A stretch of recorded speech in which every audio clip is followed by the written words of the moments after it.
let's see. Oh, we got light there already. So when I unplug each side of the backlight, then the other side will work. So what would cause that? I have no idea. Let's have a look at this board and see if we can find any burned components or anything. So I don't see anything burned or any indications of any faulty parts on this board. So I'm just kind of doing some voltage testing on this chip and just see if it's putting out any voltage. We see this pin right here. It has 19 volts. I think that's probably about what the backlight would take. And if we test the backlight connector, we've got 2.3 volts there, 2.3 volts there, 18 volts there, and 18 volts there. So it seems like this chip is putting out the correct amount of voltage. The problem, though, is when you try and power it on, that's when it's not putting the correct amount of voltage out. Now with this hooked back up, let's recheck these voltages. So we still have 19 there. Let's disconnect this and unhook one of these connectors and see what changes. Okay, the backlight is turned on now. 53 volts there. Okay, so what's happening is something on this board is boosting the voltage to 53 volts. And with both of these plugged in, we're not getting that boost. So that's the next thing we have to figure out here. I'm kind of guessing it may be one of these little chips down here. I'm not really sure though. Got to take a better look at this board and see if we can figure out what's doing that. So I was able to find the data sheet for this chip. So let's start doing some testing. First thing I want to do is check the enable pin to make sure this chip is being enabled. That's pin 5. So let's see if it is. So this is pin 1 right here, designated by this little circle. We're going to go 1, 2, 3, 4, 5. We have 3.1 volts, and the data sheet says pin 5 should be about 2.4. That will enable the chip. So the chip is being enabled. So next we're going to check pin 7, which is the output pin. This is the pin that outputs voltage to this MOSFET right here. We have 1.9 volts. The data sheet says this pin outputs high voltage, and in parentheses it says 5 volts. I'm not sure if that needs to be 5 volts or if it's not something that could be a problem. We still do get 53 volts on the backlight, even with this pin 7 only putting out 1.9. That still does make me wonder. Let's check the VCC pin. That is pin 8. That should be a 5 volt output. So pin 8 is over here, and we have 5 volts there. And then let's just check pin 9. This is the voltage supply input. And we have 19 volts. So really the main thing that I don't know on this board is how this 53 volts is generated that we get on this backlight kit.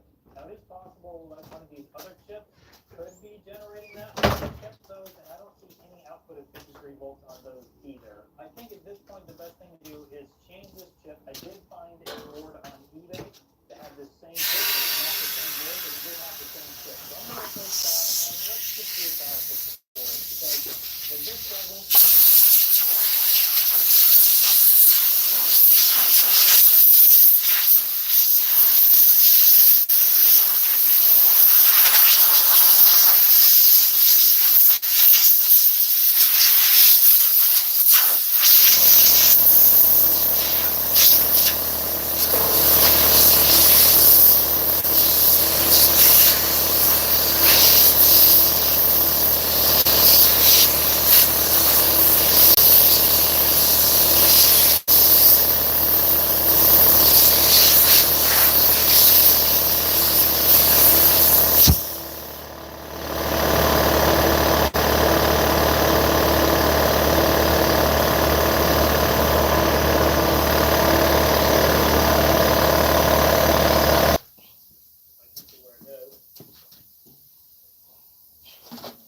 takes it in,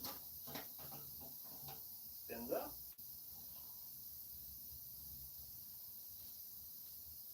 puts it eject.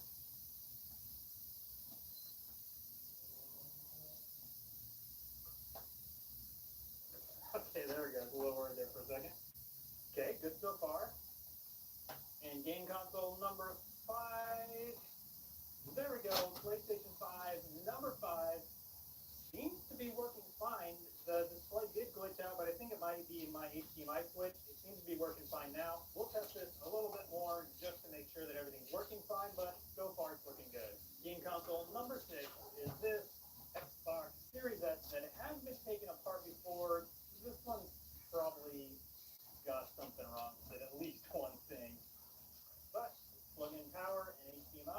see what happens. There we go.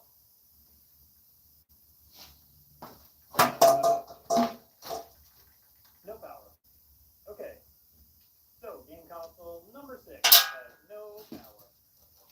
Let's move on to number 7. Oh. I don't know what that is. Something's rattling around in there though. Well, let's see if it'll turn off though. Show anything on the screen.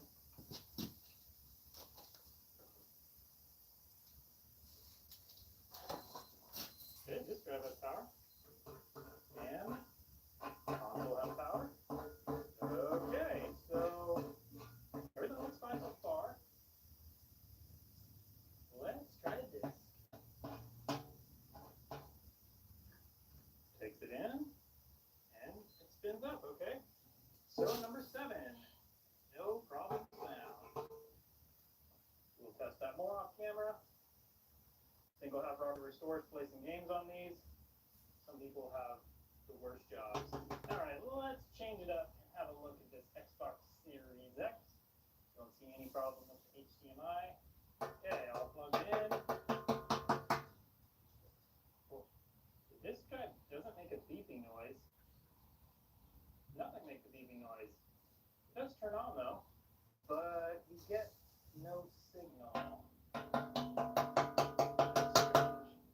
Okay, I feel the fan coming on. Oh, here we go. There we go, we do have a signal. It doesn't beep though. And we just lost our logo. Oh, it just turned off. Okay, so number 8 turns on, but then turns back off. BW100 is one of the best electronic contact cleaners out there, not only because it does a great job of cleaning, but it's also non-flammable and comes in this aerosolized can so it can spray right down where you need it. BW100 can be used for cleaning off all sorts of electronic devices, even things like laser lenses. It evaporates super quickly and doesn't leave any sort of residue. If you have things like switches like these, you can spray it right down into the switches to help clean them out. You can even use them for electric motors. But one of my favorite uses for BW100 is cleaning analog sticks of controllers. If your analog sticks aren't totally worn out, then cleaning it with BW100 can often get it working again and reduce or eliminate drift. So what I do is spray it right down in the potentiometer. That's the little green thing on the side right there. I do that on each side, and then I move the analog sticks up and down and back and forth a whole bunch. And that just helps clean out any bugs that might have gotten in there. The nice thing is I don't have to worry about it if BW100 gets anywhere else on the electronics that I'm cleaning, because it'll evaporate quickly, and it also doesn't cause any problems with plastic. So I can spray it anywhere on the controller, and it'll just evaporate and it won't cause any damage. BW100 is not only safe for cleaning, it's also safe for rubber and labeling, rather than stripping that takes right to it, so you can buy some for yourself. Never know another. This drives power. There we go. Console power. Good so far. Green light. It does show up on the screen. Let's see if it'll take a dip.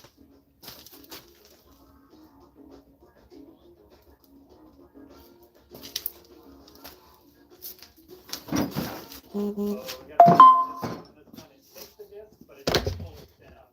Let's try another Series X. This one has not been taken apart. It is in pretty good condition. See if it starts up though. Alright. Power. Yep. Looking good so far. What do we get on the screen? Okay, black screen, preparing console. It's making progress. There we go. So it looks like it's all ready to set up. So let's test it this guy.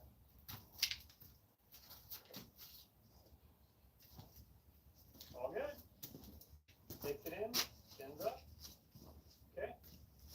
So console number 10, we are halfway through, and no problems found so far. And game console number 11 is this Xbox Series X. Definitely got some wear and tear. It's pretty scratched up on the top, or scuffed up really, I guess. But everything looks good outside.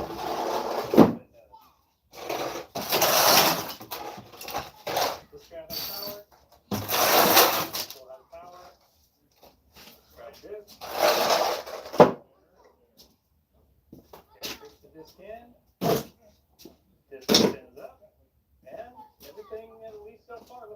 one, we'll test it more off camera and come back to it if there's something wrong.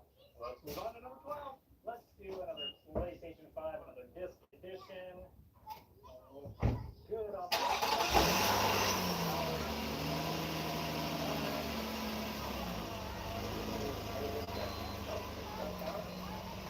full power.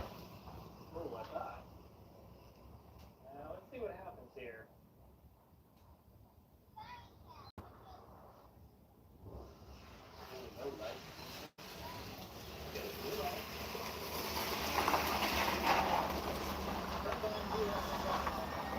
So we'll take a look at this one.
Pancake right here.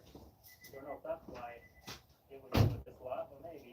Everything looks good on the back. Let's see the start set. Drive power. Yep. Console power. And it looks like we have a signal. Yep, there we go.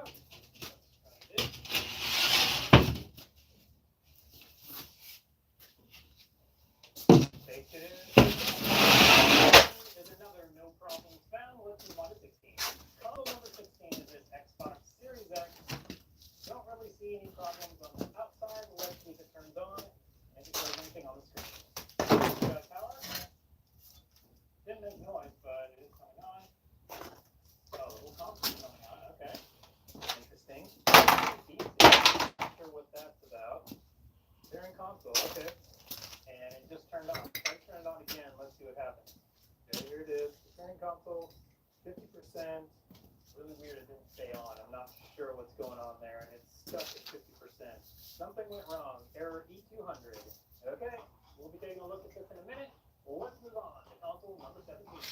And console number 17 is this Xbox Series S. It has been taken apart, has some sort of custom sticker, but I don't initially see any problems on the outside. It's very scuffed and scratched and dirty. Let's see if it turns on now. Go.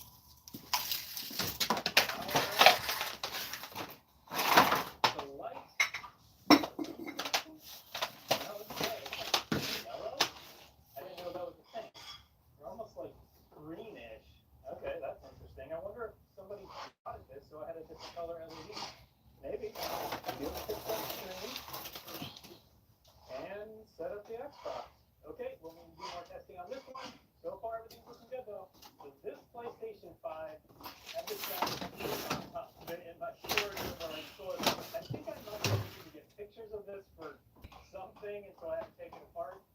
So I got, hopefully on the screen where it is a disc edition, and it looks like everything looks pretty good on the back. Let's plug it in and see what happens. Sometimes I have these and they sit around for a little while, and I need, either pictures or something, so what just happened?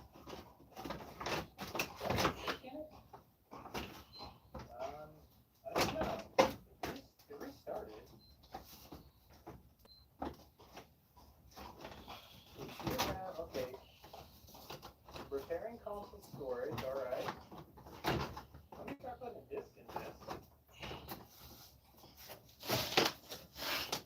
Definitely won't take a disc. It feels like there's a disc in there. But it also won't spit it out.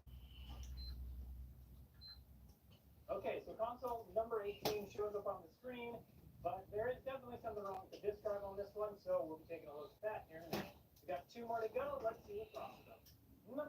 is an Xbox Series X that has been taken apart before. Let's plug it in and see what it does. I don't see any problems like initially on the outside, so I'm not sure why they took it apart, but we'll figure it out. Okay, this guy has power. Console shows up on the screen like this. Okay, hold it in. Spins up. Everything sounds good with that. And it's ready to be set up. So another one that initially I see no problems with. And our last console is this PlayStation 5 Disc Edition that I don't see any problems with. On the outside, it is missing the plates. But will it turn on? We'll play it. Find out. Disc drive has power. Console has power. Does it take a disc? Yep. Takes a disc. The disc comes up. And it is starting up in the background. So no problem found on console number 20. We've got them all tested. Let's start the repairs. Let's start the repairs with number 18. It's got a problem with the disk drive. This is the one where I've taken it apart before. Let's see what's going on with it on the inside. See if we can fix it. Yeah, we've got a couple screws in it still. Scan through here. The disk drive's not working, but it is plugged in. So I'm not sure what's going on with it. Okay. And not sure if this ribbon is plugged in all the way. No, actually, I think it's probably okay. Let's get this disk drive taken apart then. There must be something going on the inside of that. Everything looks normal and fine so far. Here, which I would expect, I think we probably have a problem with the laser on this. See anything broken here or any sort of problem so far? So I believe we just have a problem with the laser. Let's get that replaced, and then we'll get the two back together and see that works. Now I could just replace the laser on this if I wanted to. There's a little retaining tab right here you have to remove. You can pull this bar out and replace the laser. But you can also replace this whole assembly, and that's what I'm going to do here. This goes under here, just like that. Cable right into this connector right here. We're there. Now we're going to need to put the screws back in. Okay, we're all good there. These rollers look good, but since we're already in here, I might as well give them a clean. These get dirty, they don't pull the disc in as well, so you have the thing all the way apart to here, you might as well just clean those. Now just these 4 screws to hold the plate on. Put this thing back together. Alright, all the screws put in the disc drive, you can get it reinstalled into the PS5. Now I did put most of the screws back here, but I am missing a couple of these silver screws, so I mean, it's not like it really matters. We don't need those 42 screws around this entire thing, so it's not going to hurt anything as far as the functioning of the console. It's just kind of weird that they're not there. But, oh well. All right, with that in, we can get the mid-frame installed back in, and then we can hook up the wires, put the fan in, the rest of the screws, and then we can try it out. Okay,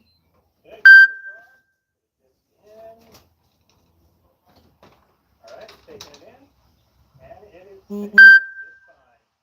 We'll have to get this set up and do a little more testing, but this looks actually before we fix the first PlayStation 5. Let's move on to the next console. Next, let's check out PlayStation 5 number 4 that has no power. So I'm just going to tear this down right to the power supply. I think that's most likely the issue. So I've got a tester that we'll test it with, and then if for some reason that's not the issue, we'll do some diagnosing and see if we can figure it out. Now with all of those totally necessary screws out, we can pull this metal plate off. There we go. And don't really see any problems so far. What I'm going to do though is plug this in to a power supply and then see if we get voltage down on these 2 pins down here. Power supply plugged in. Let's see what we have. Oh, we get 12 volts, so that's should most likely working just fine. Okay, so now we got to do some testing and figure out why we have power to the board, but it won't turn on or do anything. There's no power to anything else. The fan, the disk drive, the power button, just no power to anything. I think the first thing I'm going to do is take the board all the way out and just inspect the whole thing, see if we see anything obvious, and if not, then we'll get down to doing more testing. So first things first, let's go ahead and check the fuses on this thing. There's, I believe, only one fuse on the top side of this board. That fuse is good. Now, while we're also on the top side, I'm going to first check and see if we get voltage down on the power button. It would help if I put it on voltage reading mode and not ohms. 3.3, 2.9, I think that's probably good enough. And the button does pull it down to 0 volts. So this button, yep. So I think that's good. 2.9, not 3.3, but I think it's probably close enough. Let's come up and check the voltage around F002. So let's see, first of all, if we have 5 volts in. If you have 5 volts in, if we get 1.8 out, you do get 1.8, and then there should be 3.3 right here, I think. Yeah, 3.2. Close enough. Okay, so definitely no worries there. Let's check for shorts around here and see if the HDMI can be sorted. Just test to make sure our meter's working. And it is. Alright, let's see what we have. Everything's fine there. Fine there. That's all fine. One leg of these chips should be grounded. Okay, no issues there.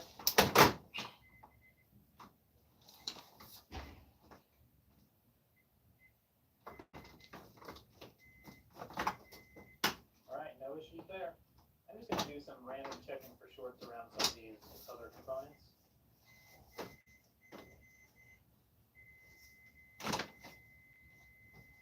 So these are showing shorted when I have it in the beat mode. I'm not sure if these are supposed to have 46 ohms. I feel like these are probably not actually shorted. Yeah, because we got 1 ohm on this side, 46, 47 ohms on this side. I think that's probably fine. They're probably just low impedance. This one, I don't have a board to check this against, but I think that's fine. Similar to like all of these APU capacitors, also have very low impedance, although even lower. So 1.3 on one side and 0.9 on the other. So if we put it over in resistance mode where it will be, all of these will seem like they're shorted, even though they're not actually shorted. There's just very little impedance on these capacitors. Now we do have 12 volts coming from our power supply, which we know. We have 12 volts here. Let's see if we get 12 volts on this line. Yeah, we do. We have 12 volts here that's ready to go. And the APU. Once the console turns on. So that should be good. Alright, let's get this board flipped over and check the other fuses. Alright, let's check these fuses over here. Good. Good. 3501. Good. 3502. Also good. 7502. Good. 7003. Good. 5402. Good. 401. Good. 7001. Is good as well. Okay, so all the fuses look good. No shorts that I found anywhere so far. Now, one of the things I did notice, though, kind of hard to see, but if you notice right here, this component is totally blown. So is this one. Actually, probably all are. These are all capacitors, and that tells me that there was likely a lightning strike through the Ethernet port.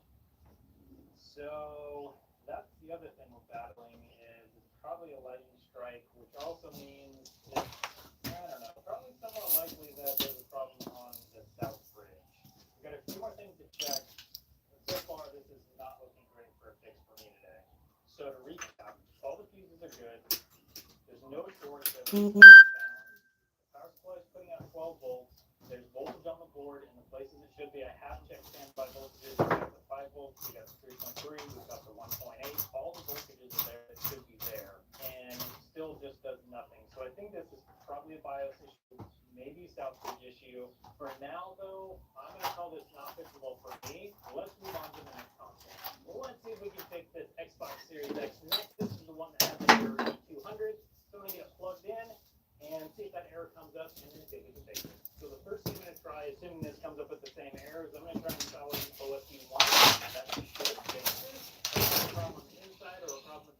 SSD, then that might not fix it. So hopefully it's not a problem with the SSD, because that's generally not something that can be fixed. Okay, let's actually go and troubleshoot real quick. Try and reset it. We're going to remove everything and see if that fixes it. Okay, back to comparing the console after the reset. It is definitely taking longer to start up. Maybe that's good news. I don't know. And we're just stuck at 61%. It says don't turn off or unplug your console, but I'm going to turn it off. Start over. Hey, we got a beep. That's good news. It'll beep when I turn it back on. Making progress. Dispatch beep season. All right, well, see what happens. We're at 50%. Oh, 62. Oh, 63. Hey, it's still going. Okay. Hopefully it'll actually do something this time. 64. Okay, I'm going to try and get this set up and see what happens, but so far it looks good. So we're just finishing the update. We're 94%. Let's check a disk and see what plays a disk. Takes it in. Spins up. Okay, that all sounds normal. I thought I was going to have to install OSU1, which is the software for the Xbox, but it looks like simply just doing a full reset of the console might have fixed this one. So if that's all it was, this one was a super easy fix. Here we go. Just have to set it up. This one is all fixed. Let's move on to the next console. Next we have PS5, number 12, blue light, then turns off. Let's plug it back in just so we get a fresh look at this, so I know exactly what's going on. And then we're going to take it apart and see if we can diagnose this thing. Okay, here we go. Power button, blue light, and right back off. So that's like a 2-second blue light, and then it powers off. So let's get this thing taken apart and start inspecting the motherboard. All right, plastic mid-frame is off. Get this drive out. This thing looks really nice in this thing. Like, nice clean. Don't see it.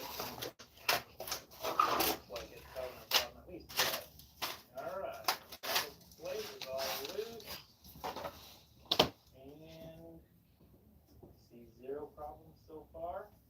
All right, let's have a look at the other side. And the APU actually looks pretty good. Not really any dry spots there. And I see. Oh my God, sorry guys. Sue. Danielle, that's a Nissan Pathfinder. I just put in the transmission. Good. And I'm working hard, guys, so. Good. And 501. Also good. And we got all everything You that's made it look easy. Oh, 7,000. Oh, you saw that, huh? Yeah, make it look easy. All right, thank you guys for watching. And guys, if you're new to the channel, please consider subscribing. I just finished putting the transmission for this Pathfinder 2014. And I'm finishing up putting the shield and test drive and everything. So far, so good. Suzette, Sandy, thank you for stopping in and saying hi. Big up your mom, big up your sisters, big up Lynette, big up Suzette, big up Yvette, Gittins, big up Esmina, Sandy, big up Narai, Nishi, Nisham, Nazonai, and Lynette, all the Chris family. I don't know everybody's name because it's crazy out there. So, well, we have the Mercedes here to do the transmission, but we're going to be going there.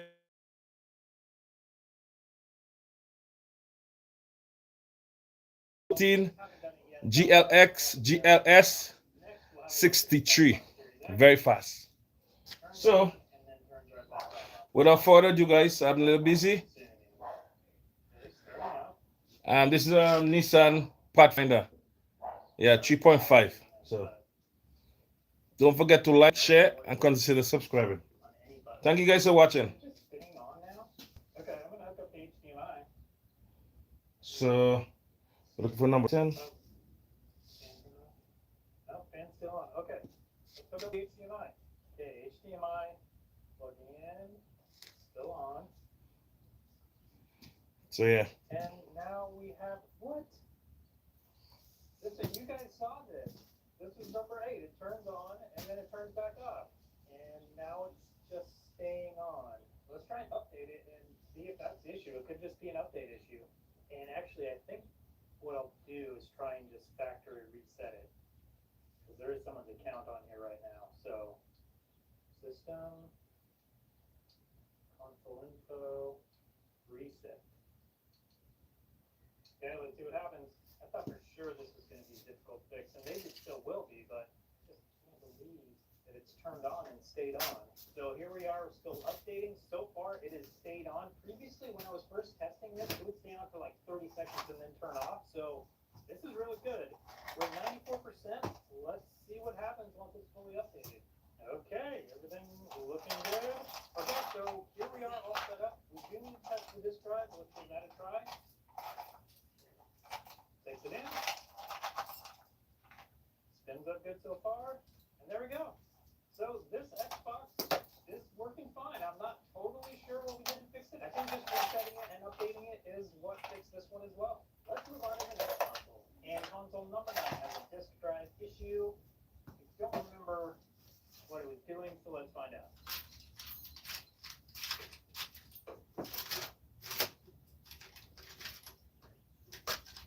And this one is just it's not reading the disk, so probably another laser issue, but let's take it apart and check it out. And with the mid frame off, we get our first look at the disk drive. Ribbon cable looks good. Yeah, that side's good. That side's good. Alright. Don't think the disk drive has been opened, but we're going to do that now and see what it looks like on the inside. Just looking in here, I don't see any issues initially. So let's get this blade off. Have a look at the laser. And nothing too crazy going on inside here. All looks how it should. Next, we need to remove this whole assembly. Yep, no obvious problems. So we're going to replace either just this laser or this whole assembly. And we'll place a new one down in here. Like that. Okay, maybe make sure that pin goes through this little groove right here, just like that. Okay, that all looks good. Now we can get it back installed on the metal plate, and then back in the console. Show the ribbon cable, then this mid frame, then the fan. Now with all that stuff on, we can install the covers. 1, 2. Now let's plug it in and see if it works. So it starts up, shows up on the screen. Let's see if it plays the disc, or if it just spins up at least. There we go. This is spinning up just fine. So we fixed another game console and a PS5. The last two haven't been great, but this one is working great. Let's move on to the next console, which is going to be this Xbox Series X. And this one has no power, so let's just get right into it. We don't need to test this again. I'm not sure what we're going to find in here, but given that there's a whole bunch of openings in the top, I feel like we might be getting into some liquid damage here. Hopefully not, but it wouldn't surprise me. Seen a lot of liquid damage on these things. Alright, let's open it up and see what it looks like. Okay, fine so far. Oh, wow. Never mind. Look at that.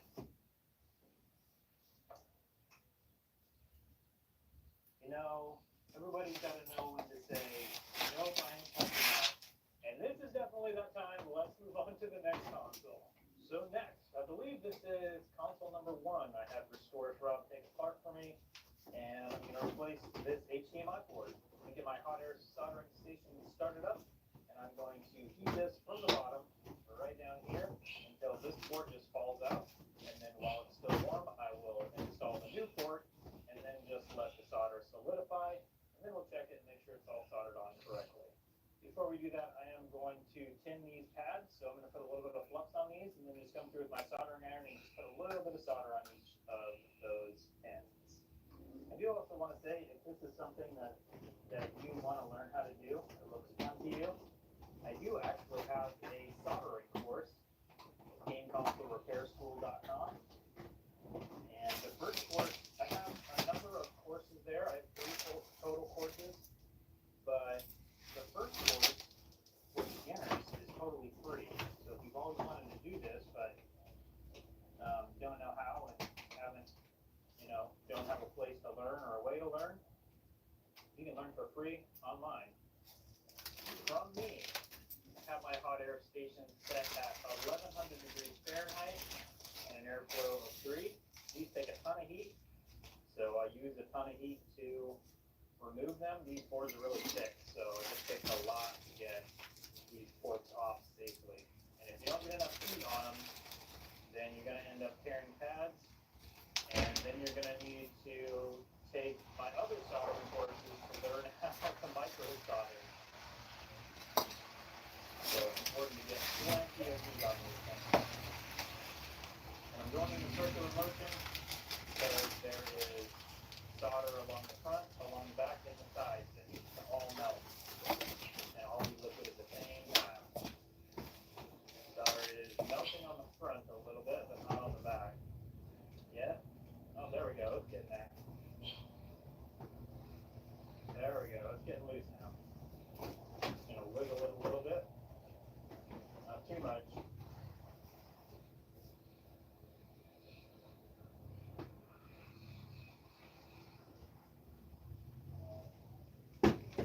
Okay, now that's poured out. Now we just need to install the board. Solder is nice and melty, so we're almost ready to put it back up in there. Okay, let's give it a try. Come on. There we go. Better? Now, I want to make sure that the back gets soldered on all the way.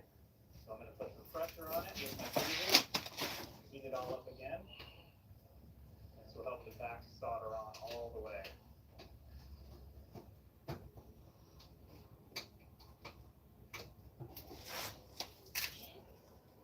And there we go.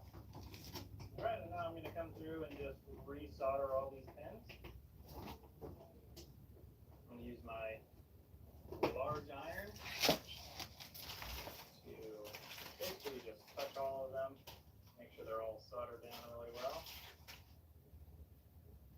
All good so far.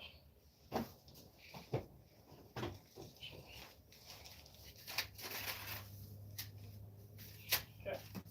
And we'll come through with a dental pick. Oh, we got to resolder that one for sure.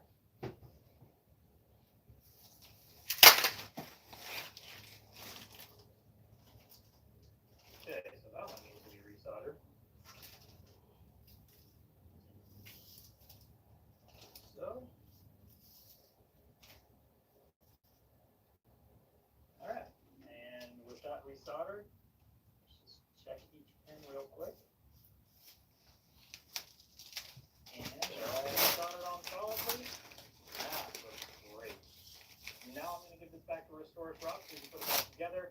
I'll move on to the PlayStation 5 HDMI port. So here we have the PlayStation 5 motherboard, and it's essentially going to be the same thing. I'm going to heat it from the bottom right here with my hot air soldering station until the port drops out. And we'll come through and just install this new port. The PS5 board isn't quite as thick and takes less heat, so this is actually an easier job than on the Xbox. I'm going to get my hot air station started up, my steam extractor turned on. Let's get this thing removed. Okay, and the solder is, oh, there we go. Just push down on that one mounting pin and then just fell right out. So now I'm going to keep this nice and warm. Actually, you know what? Looking at this port, it is not in good condition, and I want to make sure none of these pins are broken off on the other side of the board, which is a pain because now we're going to lose all that heat, but we got to inspect it and make sure it's okay on the other side. And it is not. I'm glad we did that. Let's get under a microscope and I'll show you what I mean. So here we go. You can see what I'm talking about. We got some legs that are broken off here. We even have one of the mounting pins broken off. So I'm glad that I took a look at this before I just started soldering that new port on.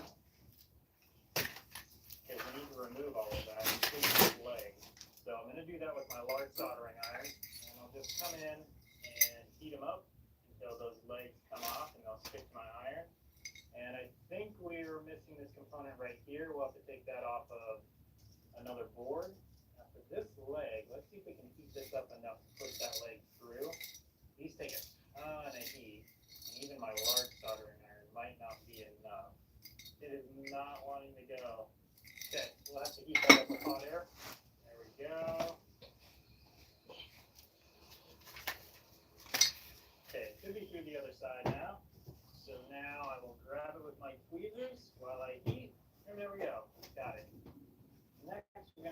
little guy off of this board here. There we go. So what I'm going to do is use my small soldering iron, come in here and manually solder it on. Okay, got that side. Ah, Now with that, there is almost finished. installed, we can actually get to. Okay, we'll take a look at that in a minute. I've gotten into these ones just a little bit and just made sure that they start up to the startup screen. I've gone through the setup and whatever, and so far these ones all do that. So we'll take a look at these in a minute. Let's get started with this one since we know what the problem is. We need a new Joy-Con rail. I already took a look at this one just a little bit, and one of the main problems with this is that the screw screws into this metal plate down in here, except for this Joy-Con was ripped off so hard that it totally ripped out the metal stud that the screw screws into. So this piece right here. So this piece actually is supposed to be down in here, and that's what the Joy-Con would screw into. But the Joy-Con was ripped off so hard that it totally just pulled this whole screw stud right out of there. So that's a problem up here, and it's a problem down here. So we've got two options. We could put a new rail on here and put a screw here, and a screw here, and that would probably hold it on there. The other problem is that this metal plate down here looks like this. It's this whole plate right here, and the entire screen and everything is stuck down to this metal plate. So this is very integrated into the switch.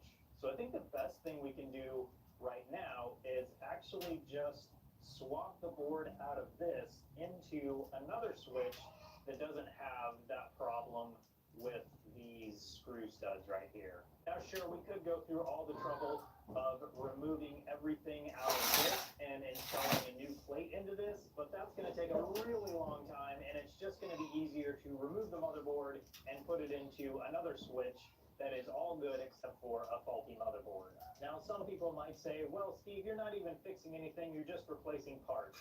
And to that I say, for this specific repair, there's not really any way to fix it because those metal screw studs that were pulled off, there's no way to reattach those in a way that's going to be permanent. So yes, on one hand, that is true, I'm just replacing parts. On another hand, that's because that's really the only good option here. Now that we have the motherboard out of this one, we're going to remove the old shell and put it into this shell. If I want to make this a good long-lasting switch. Like I said in the beginning, I could just put the new rail on and screw in the screws that will go there, but I feel like that might not be as long-lasting as fixing it correctly. And we can't forget the perfect amount of thermal paste. There we go. Now, I don't necessarily have a problem if someone were to do that and even resell it, as long as it's disclosed what repair has been done and why those other screws are missing.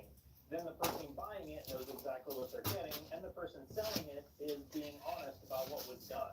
So when I was removing these screws, I noticed that they came out pretty loose, or they were pretty loose when they were in there. So what I'm going to try and do is get some pliers and press it. And my goal here is to hopefully close that hole up just a little bit and make it so the screw has something to fight when it goes through there. I don't know if this is going to work or not, but it is pretty common for that to happen. So hopefully this will make that hole a little bit smaller, make it so the screws have something to fight when they're going through there. Almost broke it there. Gotta be careful, clearly. Okay. Let's see how that does when we try and put these screws in here. I am putting the original back plate on, so it's got the original serial number and all of that. Let's try the screw in here now. Whoa, that feels pretty good. Not as tight as they are originally, but that actually worked better than I thought it would, honestly. So that's a good way to not necessarily fix them, but make them better. And with the back case on now, we can flip it over, try and turn it on, and see if it'll connect to Joy-Cons. Okay, and we get no power at all.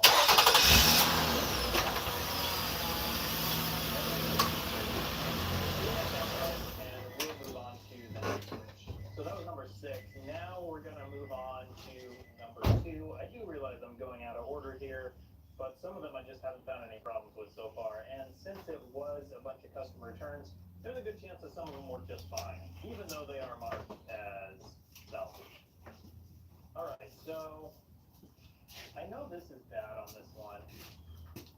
I don't see anything else wrong so far, so I'm gonna test just a couple more things. First of all, we need to test the game slot, make sure it plays the game, and then we can test these joysticks. And if that all works, not really much else to test. I've already gotten set up under Wi-Fi and everything, so although it's showing the Wi-Fi grayed out, so I might need to check that. Okay, just took a minute for it to the Wi-Fi. All right, let's put a game in and see if it'll play game. All right, and it shows up just fine. So let's get this thing apart and replace this little flap. Give it a few more tests, and if it works, we'll call it done. Although, let me let's just leave these thumbsticks real quick.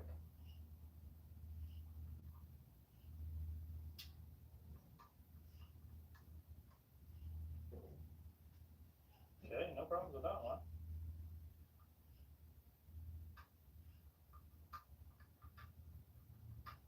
And that one also looks good. All right, now we'll take it apart and get this flap replaced.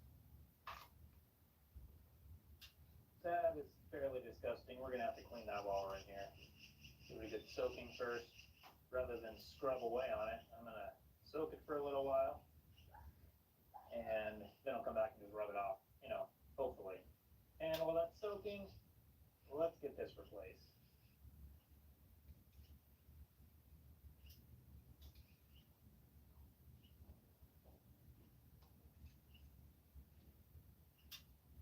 Beautiful. Now, let's see if our soaking worked. Not very well. All right. I think it's time for a dental pick. Got a piece of glitter stuck in this even. And no, don't ask what this is. Actually, I think it's just like soda, but sometimes it's better not to wonder. And better. Now let's get the back cover put back on. Oh, apparently our other switch is done charging. All right, we'll check that in a minute. Now let's get the back cover on, as I was saying. And then this one should be done. I will test this more off camera, but I think we're pretty good on this one. And there we go. Switch number 2 needs a bit of a wipe off, but overall in good working condition. It still turns on and still works. And now we have a working micro SD slot. We'll test it a little bit more off camera just to test a few of the other functions, but overall this switch is working great. Now the next thing I want to do is have a look at these Joy-Cons. I want to use them to test some of the switches we have here. Now the problem that I have with these is that this back piece is kind of broken, and I don't have a replacement. These are the only white Joy-Cons that I have. So what I'm going to do here, I think, is try and fix this one as good as I can. And then when I go to sell it, like I said earlier in the video, I'll just make sure and disclose everything that was done to it. But I'd really like to see if I can get this one at least functional. I'm going to do that here in just a second. Let's get to number 6 and see if number 6 is working now that it seems to be all charged.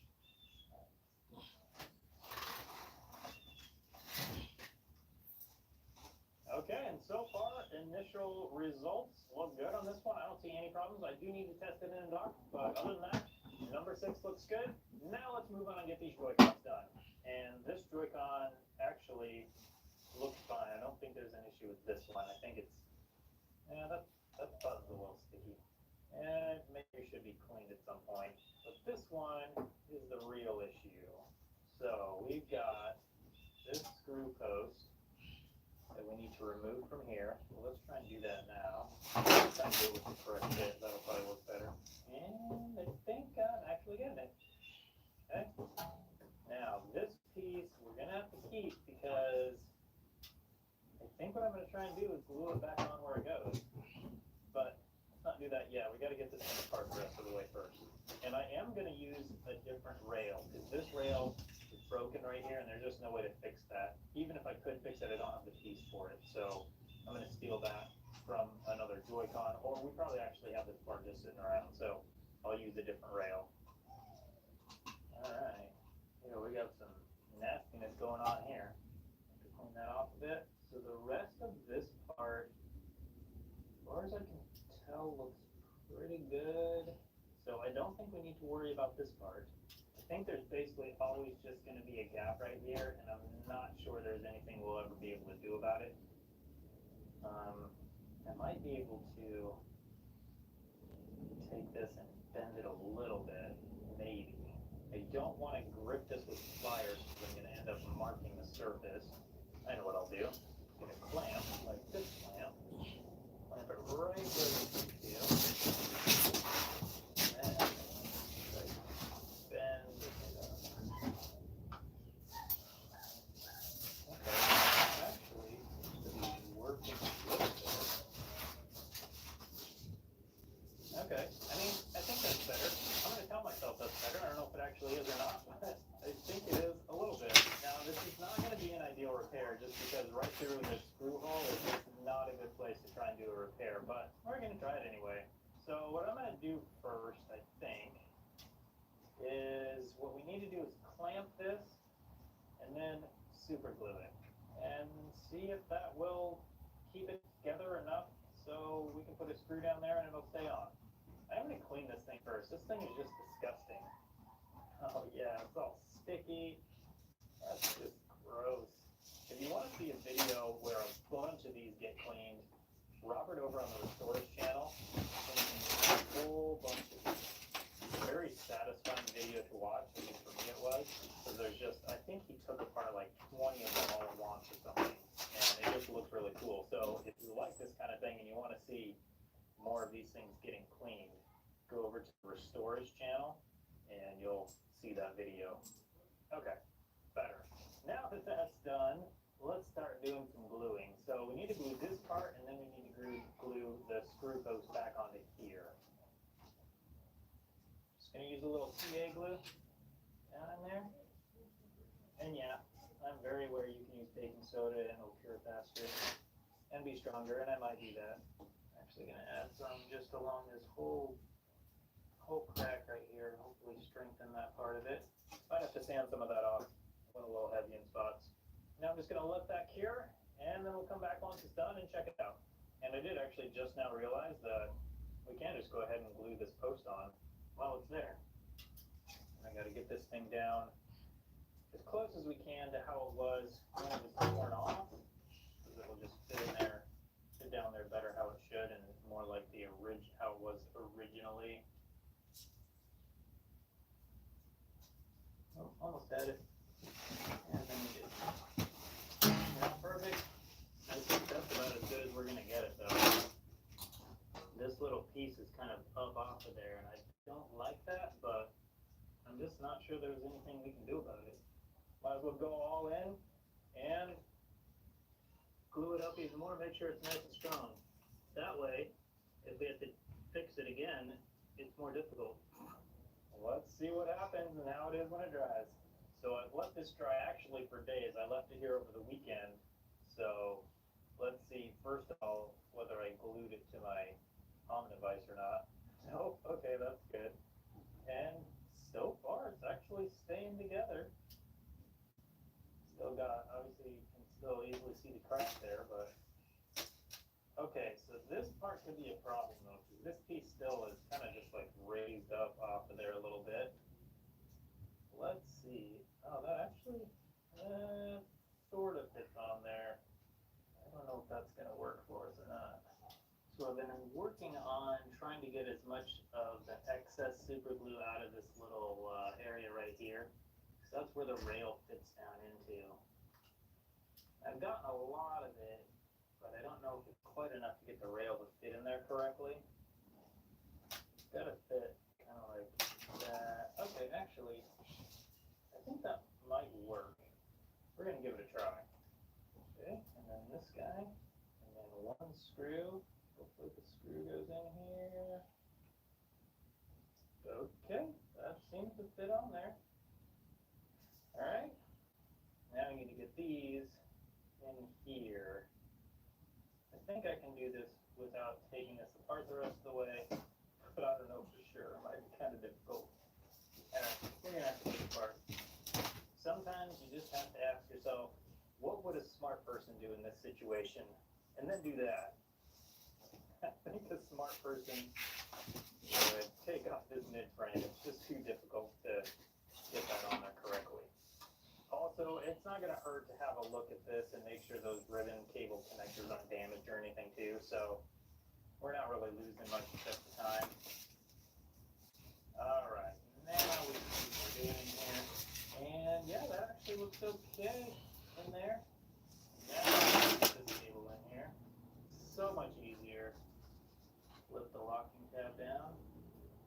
There we go. And with this one, make sure it's all the way in there. Yep. Okay. Now this guy can go back on here, like that.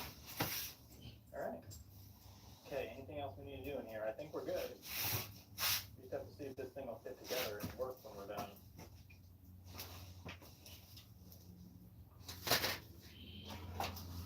Okay, moment of truth.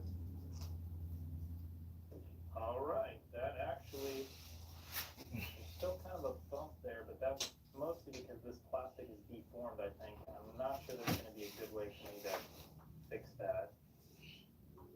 Button needs to work. That button works, that button, okay. So all buttons seem to work. I think we should try it, but first, we do have to fix these buttons. These things are just so sticky. Oh, so sticky. Looks like probably some sort of soda or something got caught up in there. I'm gonna clean that real quick so it doesn't get on anything else and stick to anything else. And it looks like some of this stuff was liquid when they spilled it, and as far as I can tell, there's no corrosion on the board or anything. I mean, I can't really see the board that well, but there's no evidence of it that I've seen so far. Unfortunately, we have to basically disassemble this entire thing to get down to those buttons, because we've got to get the board off. So that's what I will be doing. All right. Oh no! Got a button that's totally torn off the board. I don't know that I want to fix that today. I might just replace this board. But either way, whether we replace it or not, we've got to get down here and clean those buttons. So this is the shoulder button right here, and this is a common problem with these. I have done a video on Joy-Cons where I replaced a bunch of those buttons. Well, I mean a bunch meaning like, I don't remember, 2 or 3 maybe. You can fix them and you can replace them, just annoying. Especially this one, because every single pad is torn off. So the mounting pads and every single one of these. And like I said, it is fixable, but when you're fixing that many pads, I prefer to just replace the board, just because, especially the mounting pads, sometimes you just can't get them mounted on there as strong as they were. I mean, it'll still work and it's fine, but, you know, if you've got it laying around, you might as well just replace it, because that'll be a much more permanent fix. All right, and the board itself doesn't look too bad, so I bet these buttons under here are going to be pretty gross. Oh yeah, I can feel them when I went to take this off, and they pushed against my desk here. Oh yeah, look at all that grass. That's gross. So I'm gonna use my pick and get down in the corners. That's actually coming off pretty good. Something like this. Now obviously you have to be super careful with using any sort of metal on these. But I like these because it's very strong and it stays pointy. Any plastic you use, the point just wears off really quickly. So this is what I like to use, even though it's not always the best or the best for people who have a lot of experience. Just because you can do a lot of damage with a metal one. But as long as you're careful, I think it works great.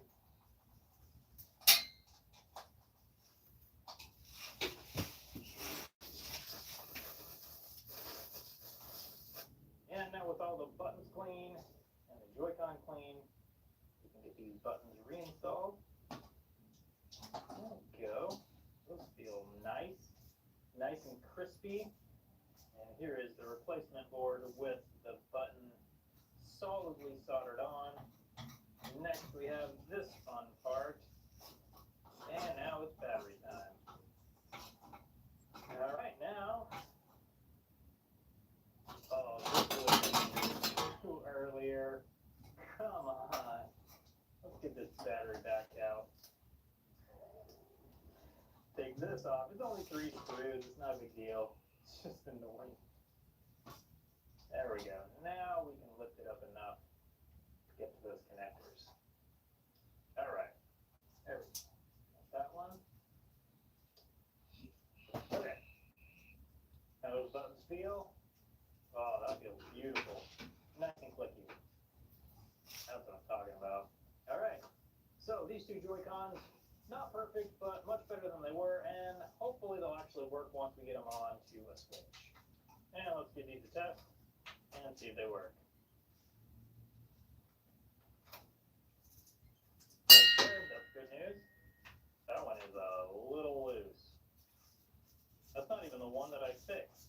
I mean, it is the one I fixed, not the one that I did all the super gluing to. Could be a problem with the Joy-Con, or it could be a problem with the rail over here. All right, let's give these things a test real quick.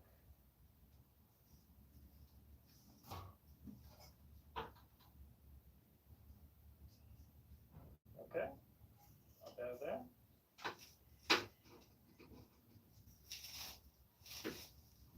Okay.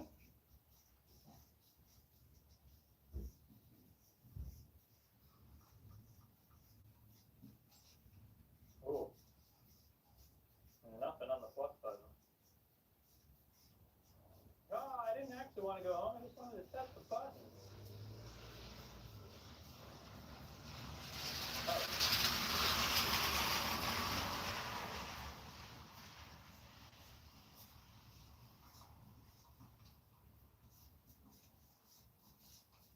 Oh man, even after all that, and now this button's not working either. So I think I know what might be wrong with this one, but this plus button I feel like should work. It's strange that it doesn't. I'm gonna get this back apart real quick. Let's take a look at that and see what's causing that. So for this button that's not working, I'm gonna come in with some BW100, spray it over it, push it up and down, and hopefully I can clear out any gunk that might be preventing a good connection here. Spray a little more. This evaporates very quickly. So you got to keep applying it. All right. Now let's test it and see if that cleaning created a good connection here.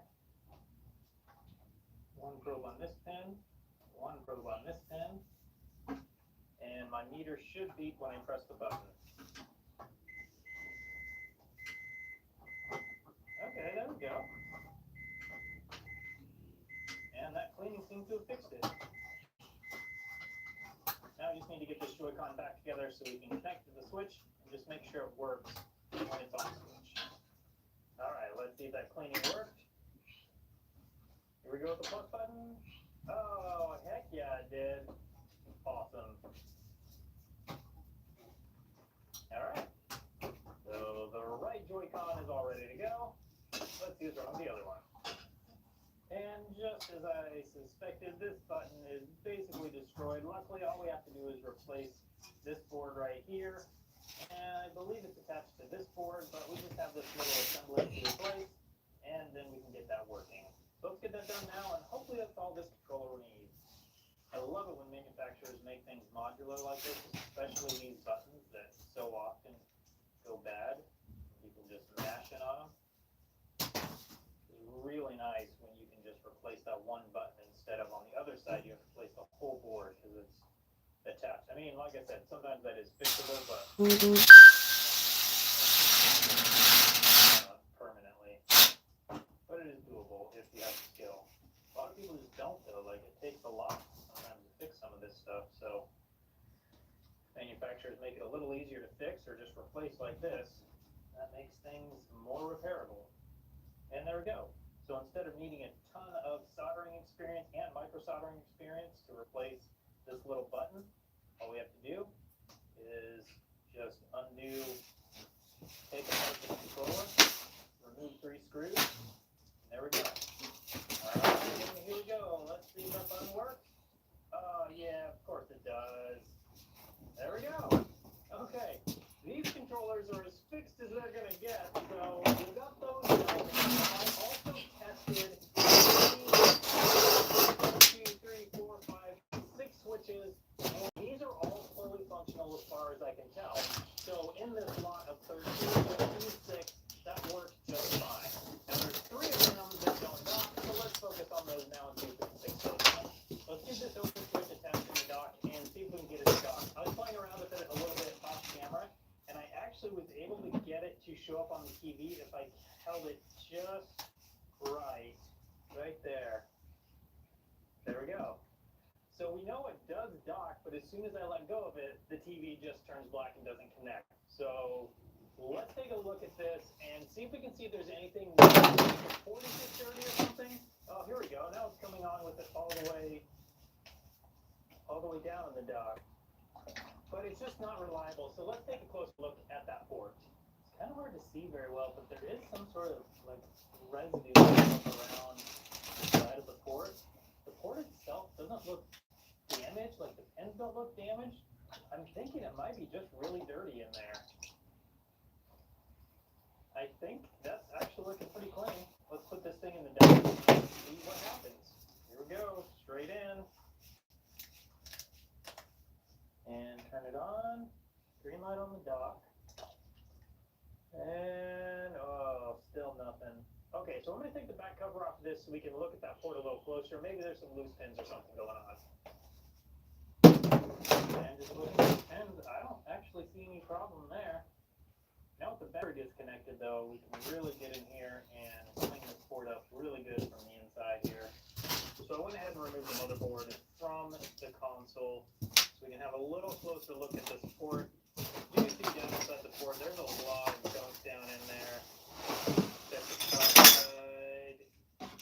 Hard to get on camera, but yeah, got some gunk there too. So I think maybe after we clean this a little bit better, this is going to work just fine. So I'm going to try and get that done, and then we'll reinstall this and try it all again. I'm going to be using a metal dental pick. Again, maybe not the best thing to use, but what I'm used to, and it's what works for me. Obviously, you have to be super careful. Yeah, you can see some of that gunk I'm just pulling up. Look at that. So I got quite a bit more work to do here. I'm going to do most of this off camera, and then we'll come back once it's clean, have a look at it. Now that looks a whole lot better. I think maybe we're in business with this one. Let's put it all back together and put it in the dock. We obviously need the perfect amount of thermal paste. And now with the metal plate on, we can toss the back plate on. And with the back cover on, let's put it into the dock and see if it docks. Okay, we got power. Turn the power on. Green light on the dock. That's what I'm talking about. So this OLED Nintendo Switch just had a dirty port, and all it took was simply cleaning it. Now we've got 2 more switches that don't dock, and those ones I think we're going to need to do some work on the board, so let's get to that next. So the most likely cause of switch number 4 not docking is this little chip right here. This is the chip responsible for communicating whether the switch is in a dock or not in a dock, and it is a very common component that goes bad that causes this problem. So let's get under.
my fucking car. Crazy car. Yeah, boy. I just forget of. I don't know. Why the girl line in the back was airline. Oh, this? Yeah. So you think that could be transmission issue? Well, a different thing now. But don't fix that. Just a small. I thought it was a brick. Oh. So you got code removed? Yeah. Wait code best day. I know that's a different thing. No, but Crank sensor. nonsense, huh? Start your phone, go spin and sit down. I was spending time in the car. Never go back. I just ain't sure what you want to right there, there. You want to fucking check the coolant. Okay, well, maybe let's make a spin and come back. What you just get dealing with it? Just probably lucky. He did it? Leaving the code thing. You want to come back and can't to the computer back on the trip. Yeah, what do I have to do? Just leave it back there. When I go and spin and come back, I go just run the code again. I hope me hold me want to check the coolant.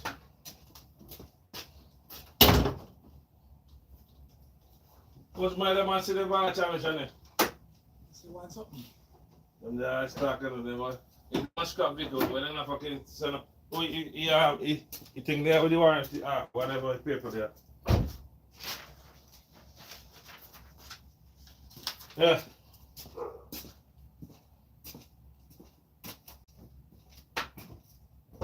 $60 days. And then I put miles per day, I don't want to think so.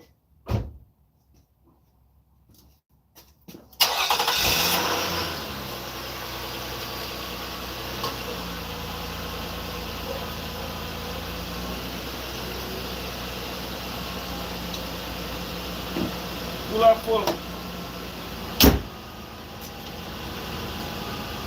Pull up full. Go and come back. Whoever wrong here is going to scan it back before you go.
Huh?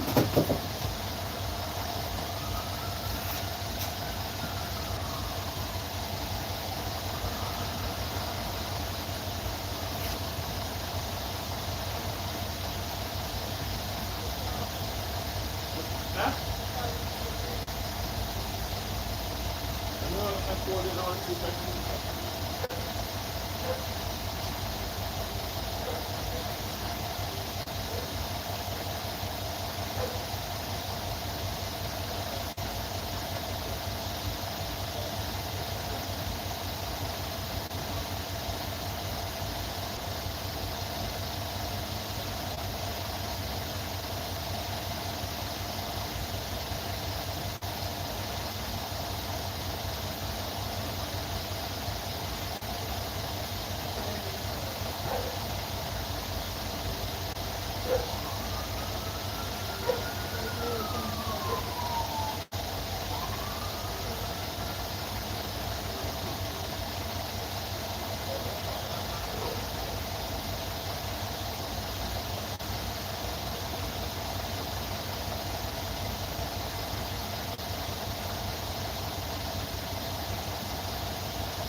You guys